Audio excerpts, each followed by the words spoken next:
โอ้เหมือนมันดอกบ่ได้บ่ทางนี้ฝนถึกเนาะแป้นนี่อาจจะเป็นแป้นปูป่ะเป็นปู เป็นปูเนาะจางเขาเลื่อยจักเคยปีเลยบ่แต่ว่าไม้อันนี้คือเตรียมไว้เฮ็ดเทือนครัวอยู่แล้วเนาะอืมเตรียมไว้เฮ็ดเทือนครัวโดยเฉพาะตอนนี้เนาะแต่ว่าอย่างซื้อก็ซื้อบ่หลายนะเนาะถ้าว่าผิดก็มีค่าสร้างแล้วก็หลังคาเนาะหลักๆนะเพราะว่าอันนี้มันก็พอได้อยู่เนาะมันก็เติมนั่นนะเติมอันเล็กนี่เล็กไปฉานี่นะเล็กพอน้องเลี้ยงเราว่าเช็ดยังไงเราว่าสิเฮ็ดเฮือนอ๋อควันเข้ามาแล้วน้ำตาไหลโลด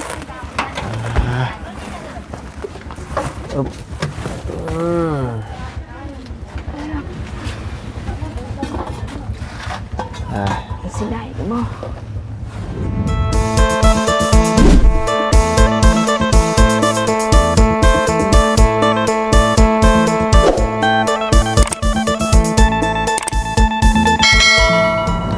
เอาพี่น้องเนาะรอบค่ำๆเนาะ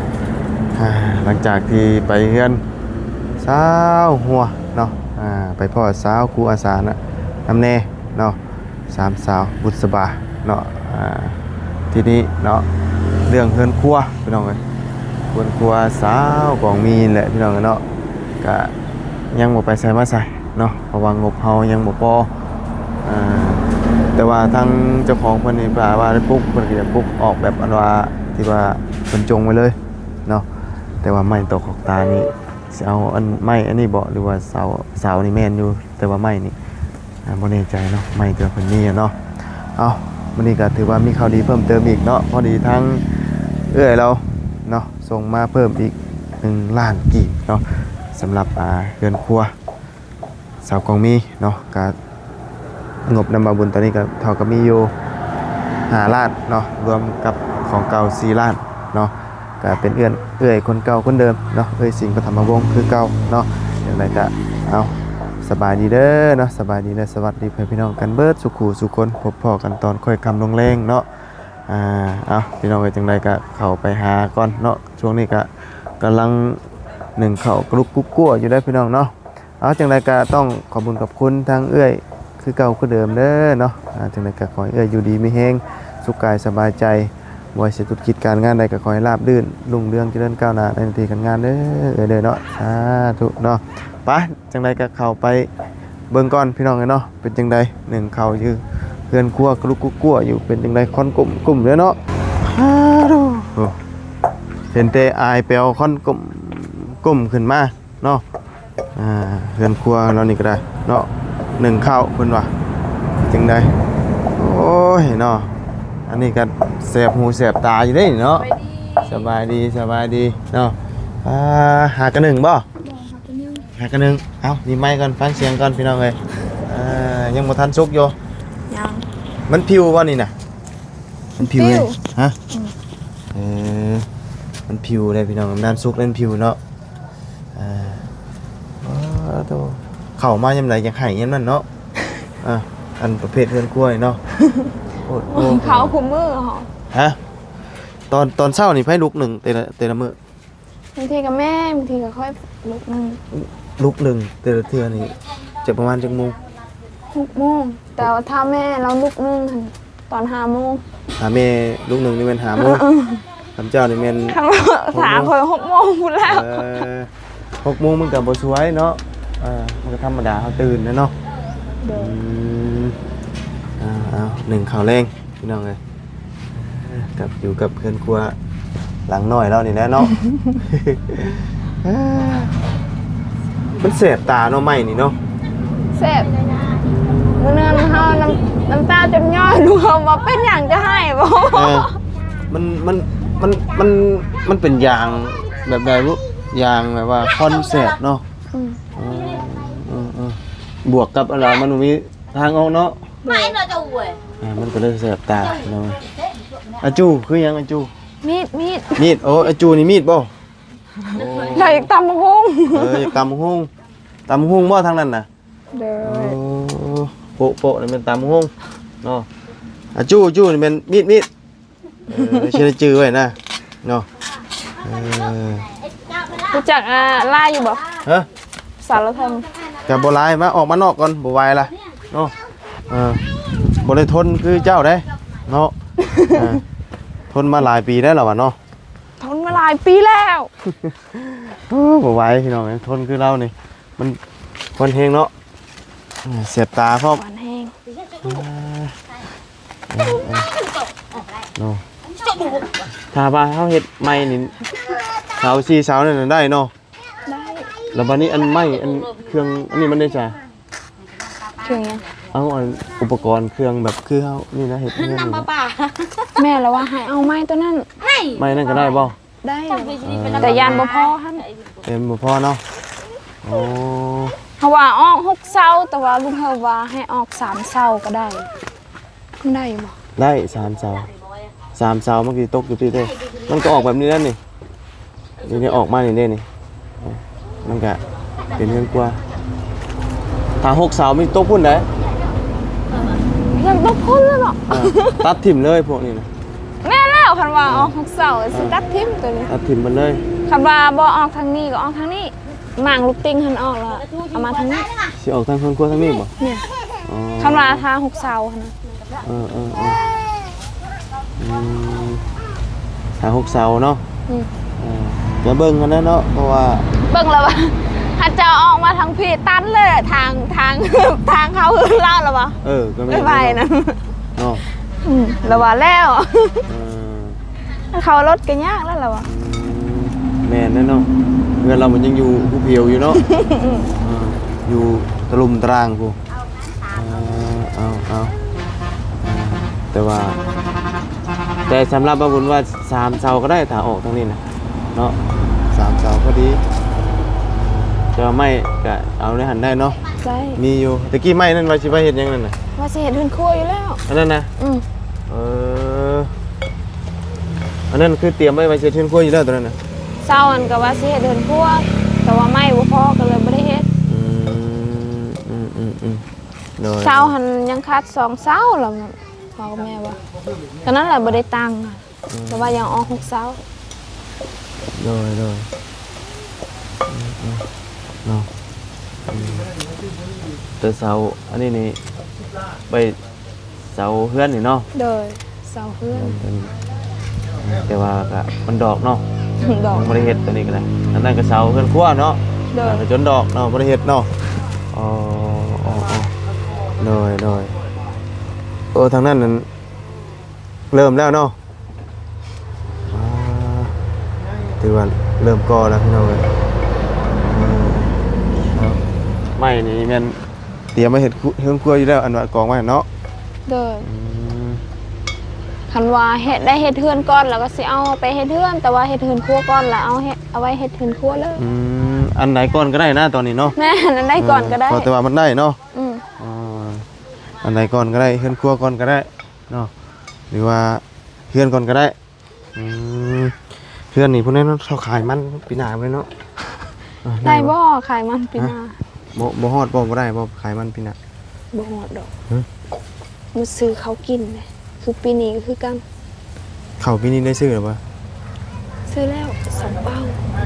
อ่า แต่2โตเป็นรวมคำว่ารวมนั้นเป็น4เป้าแล้วเขาโตสมอายเอามาหัน2เป้าหั่นเด้ โดย ตอนนี้ก็ยังเหลือเป้านึงก็สิหมดแล้วมื้ออื่นก็ให้แม่ว่าสิให้พัดเข้าเอาไปซี่ โดยเนาะ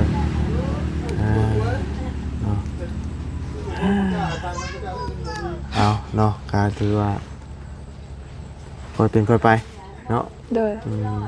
แต่ว่าหลักๆตอนนี้ก็น่าจะเป็นเฮือนครัวแล้วก่อนเนาะ เด้อ แต่ว่าจักจะได้เกิดมื้อใดเนาะมันต้องจ้างสร้างอีกเดี๋ยวไม่มันก็บ่ฮู้ว่ามันสิพอเนาะถ้าว่าเฮ็ดเนาะ เด้อ แล้วก็หลังคาเนาะ เด้อค่ะ หลังคาสังกะสีอันนั้นพี่น้องเอ้ยก็เบิ่งนำกันก่อนตอนนี้มีเงินอยู่4ล้านเนาะมื้อนั้นเนาะ เด้อ ทางบ่มันมื้อนี้ทางเอื้อยเพิ่นฝากมาเพิ่มอีกล้านหนึงเนาะคนเก่าคนเดิมมันแหละ เด้อ เป็น5ล้าน เราฝากมาเพิ่มอีกเนาะเท่ากับนำบาบุญตอนนี้มีอยู่5ล้านเนาะเข้ามาบริเหตุจักเทื่อกับบาบุญก็สิไปใช้เบิดได้อืม จ้านค่ะ เนาะ เมื่อไหร่ ก็ติดตามเบิ่งน้ำกันว่าสิมีช่องทางไหนมาเพิ่มเติมนะพี่น้องเนาะมีก็เดี๋ยวจึงว่ากันโอ้ตุ๊บ จ้านเราจะเบี่ยง เนาะ มึงเพชร เนาะ มึงเพชรสีแดงแต่ตะงามเฮาเหนียวตก บ้านก็เอง ตกกระเป๋า เพชรแห้งแท้นี่ ดี ฮะ พอดีแล้วอะ พอดีเราอะเนาะเอาแม่จ้าแม่เจ้า จะมียังมั้ย จ้าบ่ จานแล้ว มาแม่ จะไม่ยัง โอ้ ชิมเบ้าง โบปกะเจ็บท้องอยู่นี่เนาะ เบิ่งจุไผ่ เจ็บท้อง เป็นละอองอาจารย์เด้อ สมไพรก่อนเนาะ จังหวะก็สิสุกแล้ว ได้แล้วบ่ ยังอยู่ คนกลุ่มโดดเนาะเขามาได้เป็นเสียบตาเลยพี่น้องเลยโอ้ไปจะออกมาพี่ก่อนไปเลาะเบิ่งของน้ำของในเพิ่นก่อนหรือว่าจวดจ้าดอยู่ได้หลังคามาแล้วบ่ ยัง เหลือตา ยัง ยังเนาะ เด้อ ถือว่าก็วันนี้เนาะเบิ่งก่อนพี่น้องเลยเอาท่อยังลงนะบ่ยังอยู่ดิเนาะยังไม่ลงท่อโอ้เทระบบนี่ก่อนบ่เทข้างนอกก่อนเนาะข้างในยังไม่ได้เทอันนั้นก็กางโฮมก่อนเนาะ เด้อ ป้อนั่นยาวป่านนี้บ่นี่นะท่อมันนี่ตัวอ๋อมือได้เอาท่อลงกับสร้างฮะบ่จะค้นเอาลงนี่คำว่าเอาลงนี่นะโอ้โดย6-7 เมตรพุ่นจังนี่บ่นี่บ่อันท่อลงนี่แม่นบ่ 7 เมตร นี่นะ7 เมตรบ่อ๋อโตเนาะเป็นร่องลงไว้เพราะว่านี่เอาแบบบ่ต้องใส่ท่อไปยังเอาลาดลงรถไปยังนี่ ลาดลงคุมรถนี่ เอาไว้นี่บ่ฮะเอาแบบว่าบ่ต้องใส่ท่อนั่นลาดแบบไหลลงรถนี่ พอดีแล้ว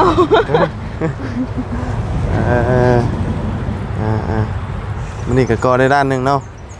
ตั้งนี่กระเทนี่แล้วก็ขุดอันนี้เนาะเอาเทอันละปองเหยียบก่อนเนาะมือสิบ่ได้ตั้งมังกบก่อนบ่หรือว่ากอทางนี้ก่อน จ้าคุณ ลอยคอยเห็ดไปเนาะใครหยอกน้ำมันบริยุ่มเนาะคอยปูนกันสบายเนาะไหลได้ตลอดวะ ตลอด ไหลอย่างเดียวเลยโอ้ยาก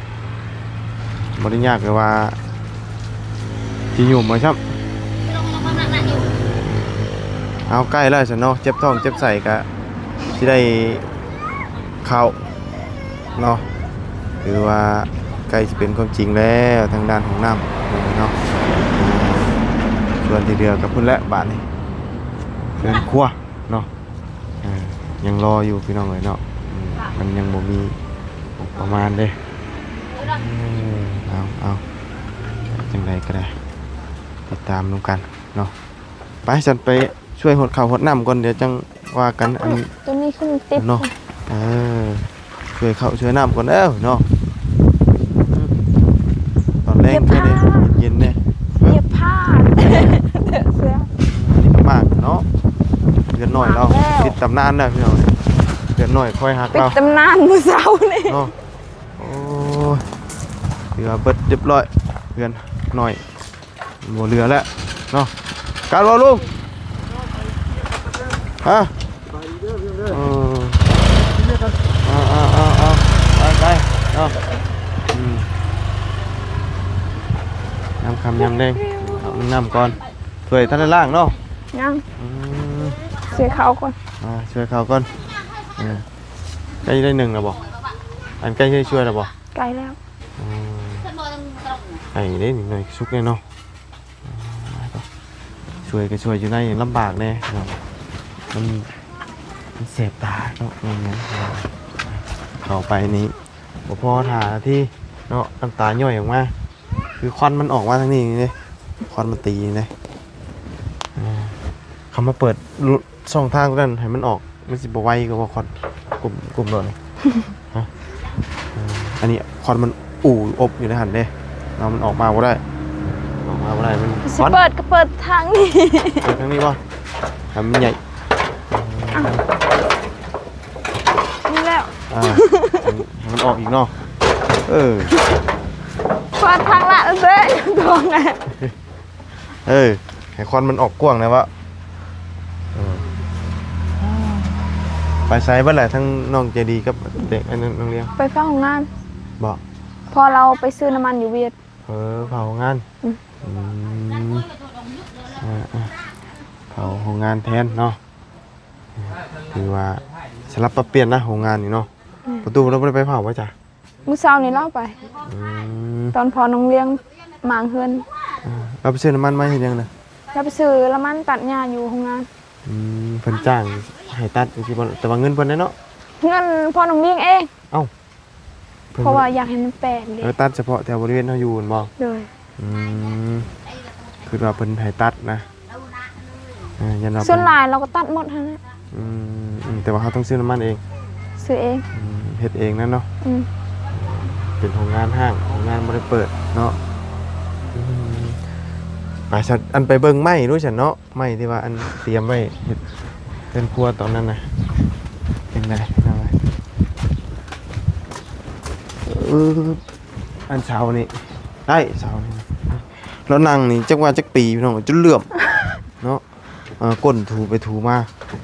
โอ้เหมือนมันดอกบ่ได้บ่ทางนี้ฝนถึกเนาะแป้นนี่อาจจะเป็นแป้นปูป่ะ เป็นปู เป็นปูเนาะ จางเขาเลื่อยจักเท่าไหร่ปีเลย บ่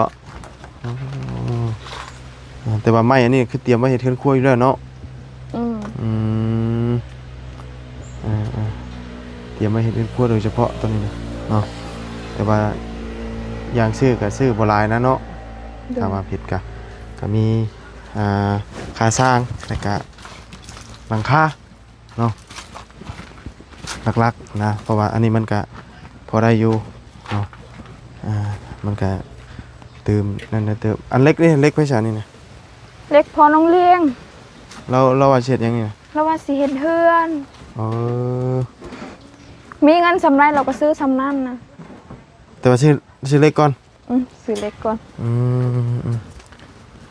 เหมือนขอขี้เมียงมาได้บ่เนาะซื้อเล็กก่อนแต่ว่าอันเสาเฮือนเราได้บาทฮะ คำว่าเราตั้งก่อนแล้วเอาเสาตัวนี้ก็ได้คะแนนว่าผู้ได้ตังแล้วเอาเสาตัวนี้สองไอ้น้อง เราก็หาแต่หึงในนั้นเนาะ หาแต่เถอะ แต่ว่าเราจะเอาเป็นโค้งเล็กนะเนาะคือความฝันของเฮาแบบว่าซ่ากะยามันนะแต่ว่าหาเก็บทีละเล็กทีละน้อยเนาะ แม่ สื่อไว้เนาะแต่ว่าพวกไม้อันที่ว่าอันนั้นยังบ่ได้แต่ว่าอันนี้แล้วล่ะจะเฮ็ดเป็นเฮือนกอเฮือนอันแต่งจริงๆบ่ จังลงเรา แต่ว่าคงเล็กคือกันเนาะความฝันแต่ว่าเราจะตั้งอยู่สถานละตั้งของเก่านะ จักน้ำเราตั้งบันไดก็มีอยู่บันตั้ง พอได้มีอยู่บ่ดินแม่นบ่ได้เนาะ แม่คะแนนว่ามีเงินตัง โดยชวนมันนั่นก็คำว่านั่นก็ขึ้นตั้งเทิงนี่เนาะตั้งเทิงภูเขาโอ้สูงคักได้เนาะแนมคอยเห็นหมดเลยสบาย บันตั้งหันผู้ได้มีก้อนเราก็ตั้ง ตั้ง ใส่ ไว้ ก เนาะ ระดัง บ่ยากตัวไหนเนาะ บ่ยากตัวนั้ ขึ้น น อยู่กับว่ามีเงินบ่ โดดมีเงินตังบ่ สิอันมีไผอันสิเริ่มว่าสิตั้งเฮือนนี่นะมีจักคน ตังเพื่อนตัวใด พอน้องเลี้ยงแล้วก็เจ้าบ่ที่ว่าจุดประสงค์หาของไผของมันนี่ แม่ อันเจ้าน่ะเอารับจ้างหยังจะมาจ้างอันเพิ่นเลื่อยไม้นี่ที่ว่าสิเฮ็ดเฮือนนี่ ตะกี้หัน อ่ะ เงินพ่อ เงินพ่อโอ้เงินพ่อเราเฮ็ดหยัง จักน้องเราเงินเก่าเราบ่ เงินห้างแต่สมัยสงกรานต์จ๊ะไอ้ แม่ เป็นไงข้าวมันยิง แต่ กัน ส ไม่ มั ใช่ ยโบราณ แล้วซื้อไว้เนาะ ซื้อไว้ อืมก็บ่ได้แม่นว่าเงินเจ้าผู้เดียวเนาะก็เก็บเด็กผสมทีละอย่างเนาะอันนี้นี่เราว่าเช็ดตั้งแต่ตอนเราอยู่กับเมียใหม่เรานี่บ่เพื่อนนี่ แม่นแต่เฮือน ว่าเช็ดตอนอยู่กับเมียใหม่เราไม่นี่เมียปะเนาะ เมียป้า เมียน่ะอันเราอยู่นำใหม่นี่เมียผู้นั้นกับปะคือกันเด้อเนาะ ป้า อันนั้นปะแต่น้อยๆอันนั้น แล้วว่าสิเฮ็ดอันนี้ตอนเอาเมียใหม่หั่น เราเช็ดแล้วเนาะวันนี้เลิกลากันมันก็หาเงินเก็บบ่ได้เนาะก็เลยไปนอนเฝ้าโรงงานอย่างเดียวแล้วก็ได้เนาะส่วนใหม่นี่ก็ไผอันนั้นก็เป็นเฮ็ดก้อนคืออันนั้นก็เนาะแต่ว่าตอนนี้มันก็อยาก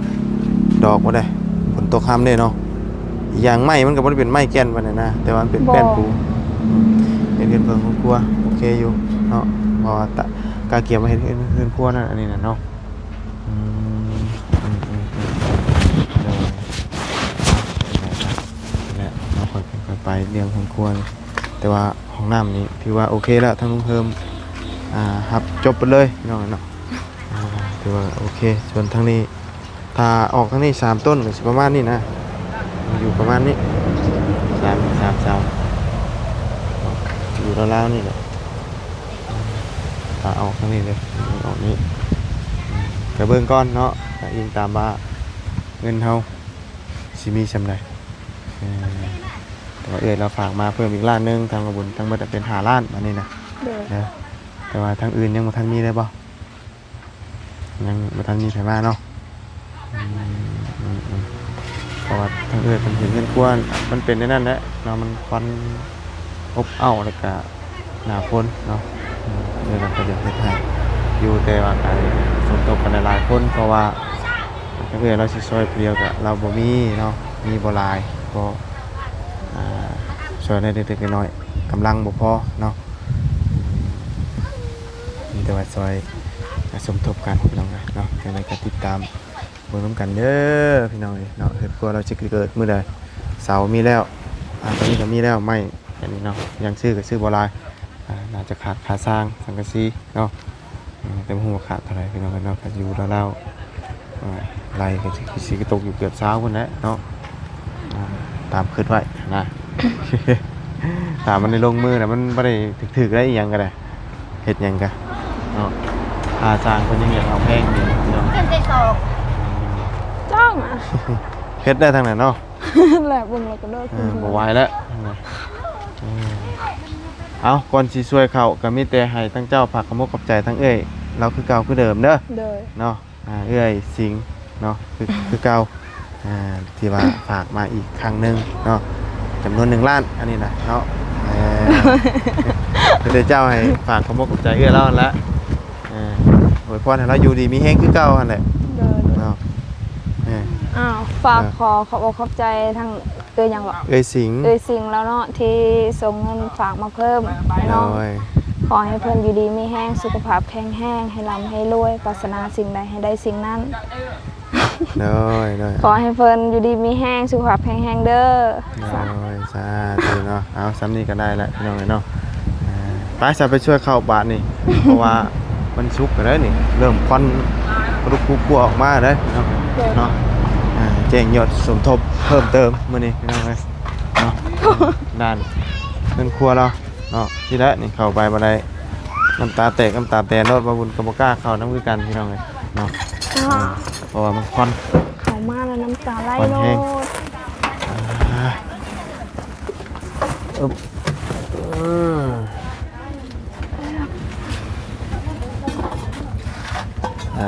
สิได้บ่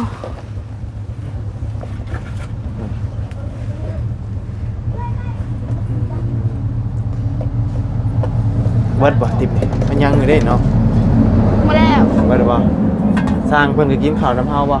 สร้างเฮ็ดห้องน้ำ คือว่าเราเอาข่าวมาบ่ ข้าวมาบ่ เมื่อวานนี้เรากินอยู่นี่ ม ยังไม่ได้อยู่ ข้าวมาแน่แล้วก็บางมื้อก็กินในพี่เนาะกลับแล้วพี่น้องเพิ่นก็ได้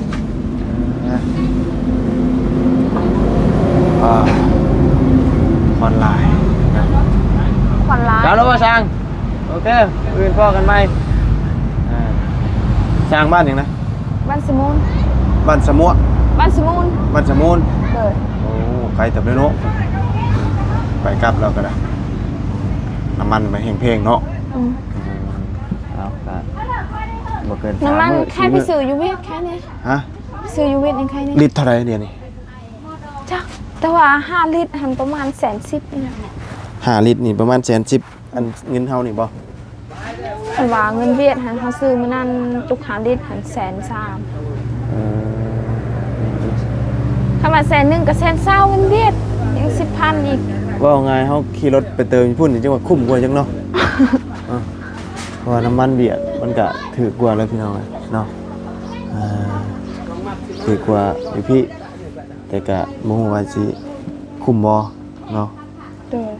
แต่ว่าอยู่เฮานี่39น้ำมันก็ส่วนเอฟซังเนาะหรือว่าน้ำมันรถจักรนี่40 ลิตรหนึง เติมเช้านี่แสนเช้าน่าจะ3 ลิตรบ่เนาะ 130,000 3 ลิตรเนาะ 3 ลิตร 3 ลิตรเป็น40 แสนเช้าเนาะ sao rồi mà chưa sao rồi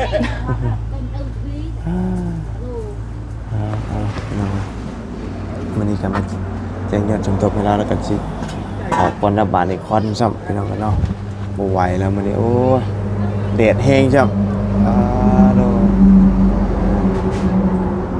แดดจนใหม่เลยพี่น้องกันเนาะก็คือว่าแล้วบ่ได้คอยขี่รถจักรเนาะขี่แต่รถใหญ่มาเจอกับอันว่าช่วงฮ้อนๆบัดนี้แต่ว่ามันก็ไปตามสภาพมันได้พี่น้องเลยเนาะน้ำมันแพงก็ต้อง เฮาตากแดดคู่มือก็อยู่ได้ซ้ำนี่ล่ะ ก็เคยอยู่คือกันเนาะต่างเนี่ยต่างนายนี่แต่ว่ามันก็หึงเลยแหล้วนะแต่ว่าเฮาบ่ได้ค่อยขี่รถแต่ว่าอันรถจักรนะพี่น้องเนาะ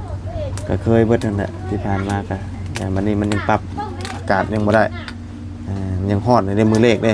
มันแบบว่ามันใหม่เด้มันมือเลขเนาะมันยังทันได้เข้าที่นะเดี๋ยวมันเข้าที่มันก็สิบ่ร้อนปานใดเนาะโอ้ยวันน่ะ อยู่นอกเลยเนี่ยนะ จะน้องมิเตยบ่บุญกะสิออกกันได้ซั่นเด้อ โดย เดี๋ยวพ่อกันมือใหม่พี่น้องกันเนาะมื้ออื่นพุ่นแหละเนาะช่วยข้าวช่วยน้ำก่อนเนาะมาใช่จะดิเมื่อถึงโรงงานบ่ฮะ ไม่ตาตาม